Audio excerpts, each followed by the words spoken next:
Hi everyone, and welcome to this podcast recorded and produced by the Royal College of Occupational Therapists. This is one of a series of podcasts which really focus on hearing and sharing the career narratives of our diverse workforce and highlight a whole range of possibilities in occupational therapy. My name's Hannah Spencer, and I'm an occupational therapist that's had the absolute pleasure and privilege of facilitating and capturing these conversations with members of our occupational therapy community.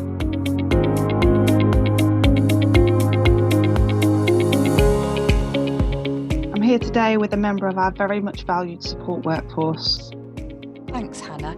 Yeah, my name's Lorraine Allchurch and I'm the lead AHP support worker here at the Dudley Group. My background is a clinical assistant therapy practitioner in frailty, AMU and ED. And I also work in a blended role across occupational therapy and physiotherapy. Cool. Gosh, you're a busy lady. And for those that don't know, AMU, we're referring to acute medical unit. And ED is emergency department. Yes. Well, yeah. Thank you. Just make sure. Yeah. So the purpose of today's conversation is around career journeys, thinking about your career, your experience in getting to this point. So what drew you to occupational therapy or allied health? Can you pinpoint kind of the source of that? How did it start?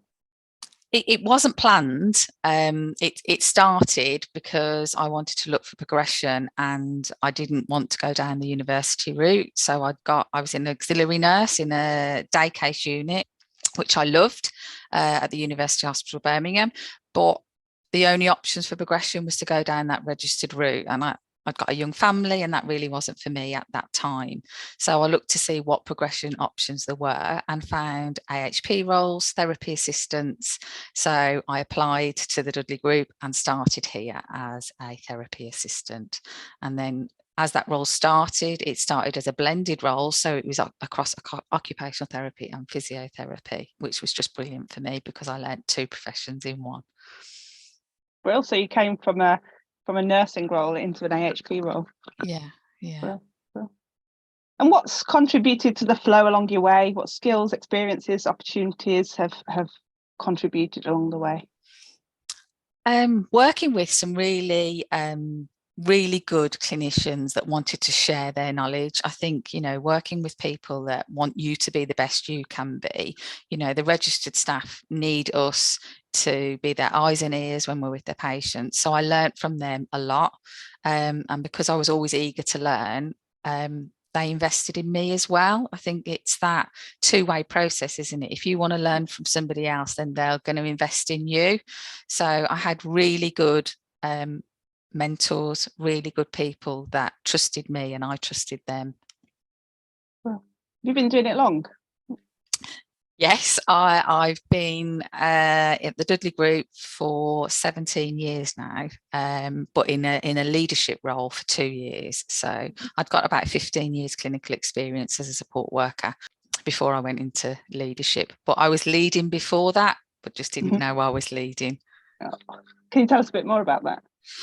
Yeah, I think when I say I was leading before that, I was very much always wanting to push the boundaries of what support workers could do. Very much not wanting to go above my scope, but always wanted to expand the scope into what support workers could do. And especially when we got clinical challenges, the team was really under pressure.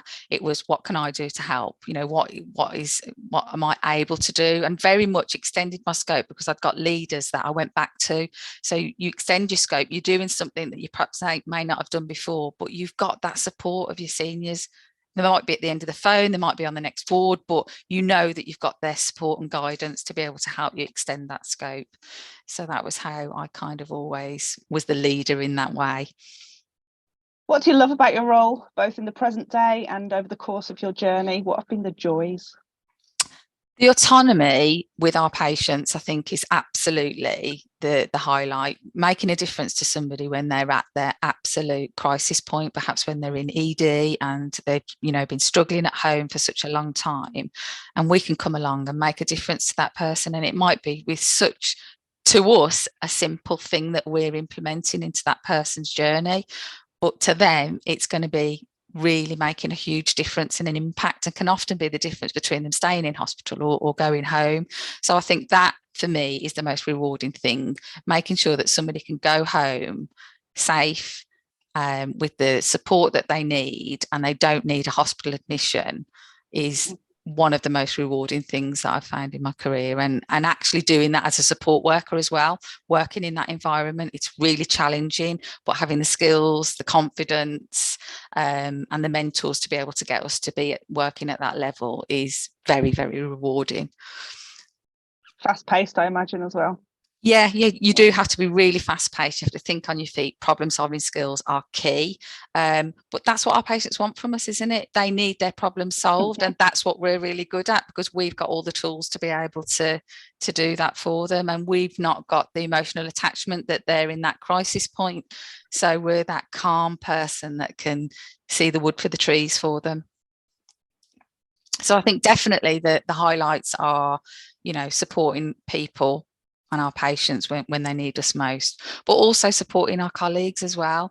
Working in a team for a very long time, you get to know the workings of that team, you get to know all the ins and outs of it. So when we have rotational new band fives come in and they're, brand new, working in a really fast-paced, stressed environment, they come to the support worker, they come and ask us the questions, and being able to support them and guide them is really, really rewarding. And also with students as well, we'll get asked the questions that they don't want to ask the educator. We'll get asked those silly questions. There is no silly question, but they won't want to ask them in front of the registered practitioners. They're going to come and find us. And that's really special. I think that's, and it's only as you go more in your career that you realise how important that is, to be able to support somebody when they've got a question that they don't really want to ask somebody else. Because we've all been there. Oh, absolutely. And be that trusted person as well. Yeah. You also have to be brave. You also have to, I've had times where I have to set my boundaries, what is within my scope, and actually sometimes say, you need to take that to your educator. You need to take that to your supervisor, because I can only help within my scope, within my role. So you have to be firm as well of your boundaries. We are still support workers. What about boulders and challenges along the way, in the present day and over the course of your journey? What have been the biggest challenges? Myself is my biggest challenge, I think. Holding myself back. I think once you realise that you can achieve, and you're not bound by a title, or you're not bound by a banding, then it opens up a lot more doors. I think once you've got the confidence to knock on the door and open it, there is a lot of opportunities, but it's having the confidence to do that. It's having the confidence and the people around you to help you open those doors. So I think my next question, what helps or would have helped?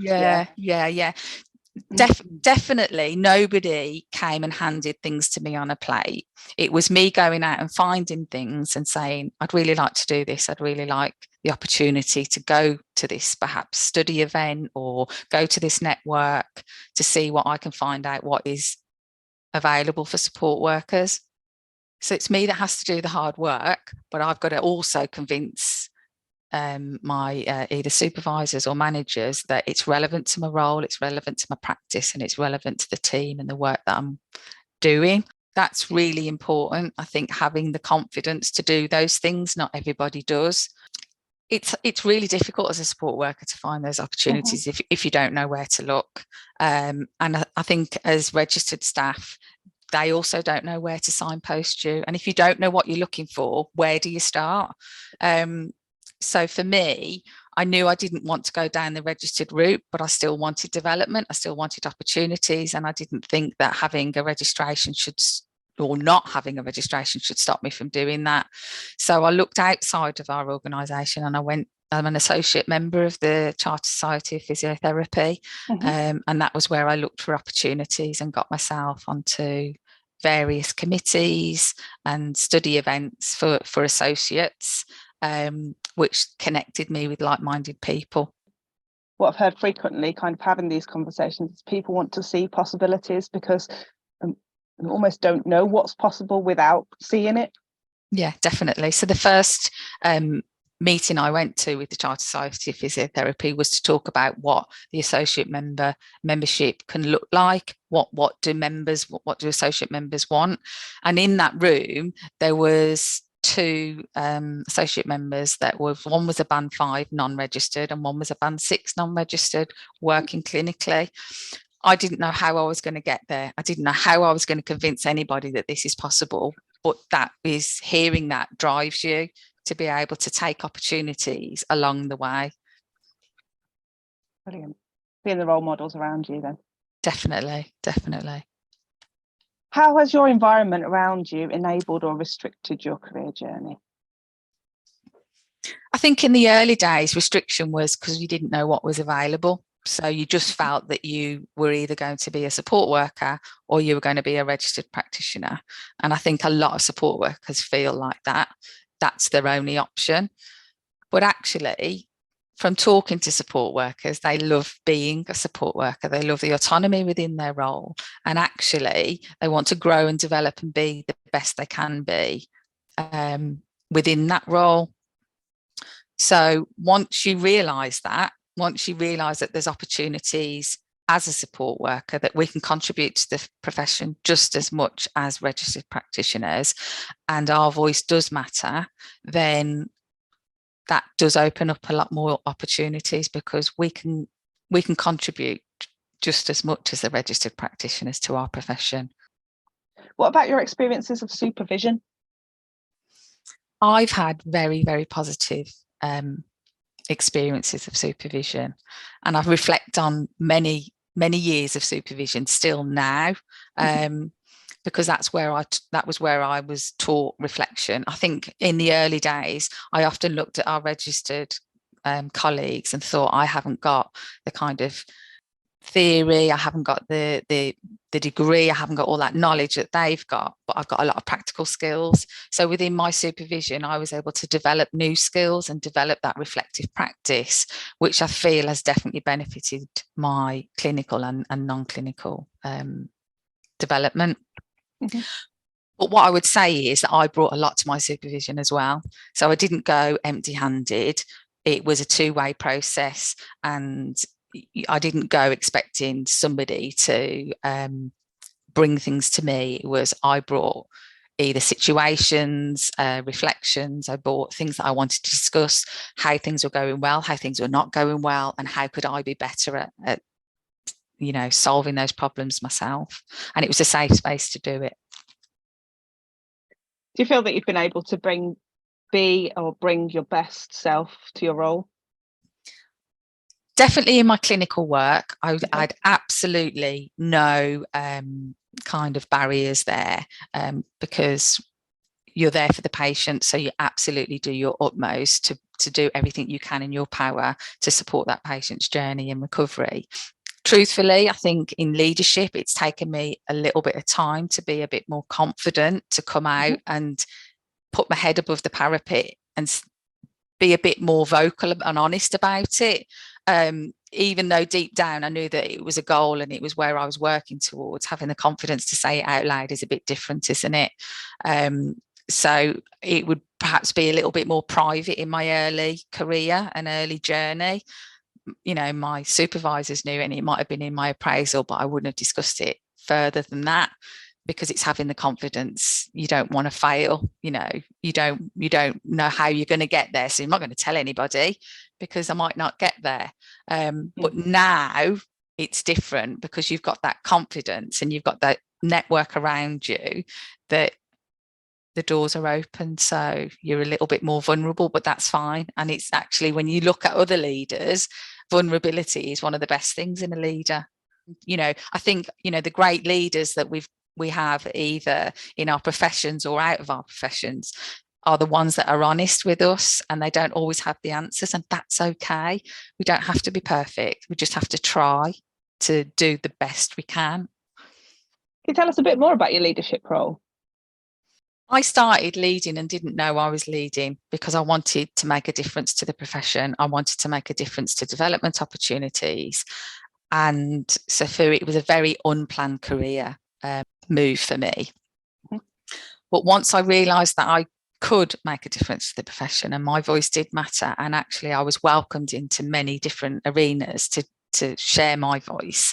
Leadership became a lot more viable.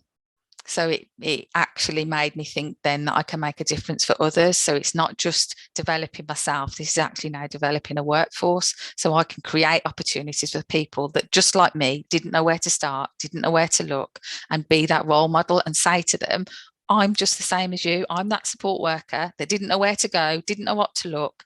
And actually, we can come on this journey together. So it's hearing those stories that will inspire others. For me, that's what leadership is about. Yes, we've got work to do. We actually have to, evaluate the impact of our role and what are we actually doing to develop others, and whether that's down a formal education route or whether we've got, other projects that we're working on. But ultimately, it's about being that role model for others, support workers knowing that they've got somebody that's got their back, somebody that's shouting for them. It's not just about the registered workforce. We need the registered workforce, absolutely. There's a crisis in the NHS, I'm not dismissing it, but we also need to bring the support workforce with us. Absolutely. And people stay where they're valued, don't they? Absolutely. Where they're able to be nurtured and supported and develop to be their best selves. Definitely. And there will be some people that, there's lots of pipelines into the registered route, and support workforce is absolutely one of those ways. And there will be a proportion of people that want to go down that route, but there'll also be people that are more than happy to stay support worker, but they can be the best support worker. And how do we get them to be the best support worker? And that's about making them feel valued. Their contribution matters, their work matters. And they need time and space to do that. Have there been points where your journey, your river, as a career journey, has turned or changed course in a way that you'd not anticipated? Absolutely, yes. And that was because at some point you felt that your only option was to go down the registered route. And for me, at the point I was in my life with a young family and home commitments, that wasn't viable for me. And also the financial impacts of going off to university. There wasn't degree apprenticeships around many years ago. So it was a big financial step to take. So it felt like that's my only route. I can't do that. So what am I going to do? But now, certainly with the AHP competency and career education framework, leadership is actually an option, and leading support workers is an option. And I think it's almost going to be an unanticipated additional career route for people, because this workforce is going to grow and it's going to need leaders within it. And who better to lead on support workers but a support worker who's got that lived experience? What's been most important or helpful in your development and progression as a member of our support workforce? Leaders around you, the people that believe in you, the people that will support you, having those safe conversations. That is definitely really important. The people that want to take the risk, the people that, can see something in you and know that you're more than you are, more than you can be, when you don't even see it yourself. Imposter syndrome is real. And many leaders will talk about that because somebody else has seen something in them that they haven't seen. And that is definitely part of my journey. What about professional identity? How would you perceive your professional identity? It's changed, I think. Okay. Yeah, definitely, because I aligned myself to a governing body where I'd got connection and actually was part of that workforce. But actually now the support worker identity is just as important, and actually we need to be inspiration for the unregistered workforce. And I think your identity as a support worker is just as important as the profession that you're working alongside. What do you wish you'd known prior to joining the support workforce? What would you say now to your early career or your younger self? I would say that to stop comparing myself or feeling undervalued that I've not got a registration or a PIN number to make a difference. That absolutely we do make a difference. And that was me. That was what I felt I needed to progress to make a difference, not the people that I worked with. I felt that I needed that higher level of education to be able to make a difference. And actually, that's about your scope of practice and your role and very different responsibilities. As a support worker, we can still make a difference to the profession and the role within our own scope of practice. So I think once you realise that, I would have perhaps maybe not. I may have got there sooner. I don't know. Maybe those boulders along the way made me where I am. What's next for you? I want to continue on the journey. I think I want to definitely continue to influence as much as I can. And that's influencing support workers, but also influencing the registered practitioners along the way, that there's more to what the support worker can do and how we can grow and expand that. I think definitely the networks that you build and the stories that you hear drive you, and I think that's what we need to get out more of, those stories. There's many support workers that have had struggles along the way. They've had the knockbacks, and it's those getting up, what drives you to get up again and try something new. That door closed, you've got another door to go through. What is it that makes you get up and go through that next door? And do you know what? I've spoken to 3 people this week that are at the point where they're applying to go to university to do OT, but they're stopping it, or as in they're pausing. Do I do it? Don't I do it? Because they love being a support worker and they feel that their only option for progression is to go down that route. And actually, there's opportunities for us to develop clinical support workers at higher level roles. It's not about taking work away from the registered. There's plenty of work. It's how we think differently about those roles and how we invest in people. And that's where I want to get to. I want to get to a point where we're smashing those boundaries. There's leadership roles now. Yes, we need leadership, but we also need the clinical roles. We also need to be able to push those boundaries where we've got clinical band 5s. I don't know how we're going to get there. I know that we've got some examples, and part of that band 5 element is where they get perhaps management roles, as in they've got team leading elements within their role for other support workers, which again is great because you've got support workers leading support workers. So you might look at some team leading, appraisals, supervisions, all of that alongside being a clinical support worker. I do think there's scope for clinical work in it as well, but we just need to get those examples and get brave managers to want to be able to do it. It's really hard, isn't it? Because I bet there's people thinking we need registered OT, so there's a massive shortfall. Why are we stopping people from going down that route? But if it's not what they want, if they're leaving something that they absolutely love because that's the only option, that's not right either. Yeah, it's not discouraging, it's showing alternatives. Exactly. Yeah, we need the registered practitioners, and there's so much complex work, there's research, there's clinical education, there's so much that within the 4 pillars that we need the registered workforce for, but we also need the unregistered workforce to bolster that as well. Hugely. And take people with us. Yeah. Is there anything else you'd like to add to anything we've discussed today? What I'd say is that I never thought I'd be where I am. So where you think you're going to end up doesn't necessarily mean that is where you're going to end up. And I genuinely feel that there's some days, am I working? Because I love it so much. So if you love your job as much as I do, it's not going to be as difficult as you think it's going to be, because you want to do it. You want to make a difference. So there is definitely challenges. There's things I've had to learn, and there's been a real steep learning curve. But it's been an enjoyable steep learning curve. You don't realise until you look back how far you've come, and you think 6 months ago I'd have never done that, and all of a sudden that's part of your daily work. I've got a quick fire, finish the sentence kind of question to end with.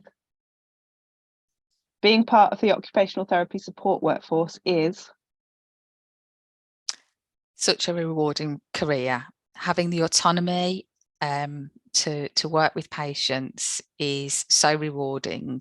But you also need to develop and grow yourself to be the best support worker. It's ever evolving. It's really important to share these stories and inspire others.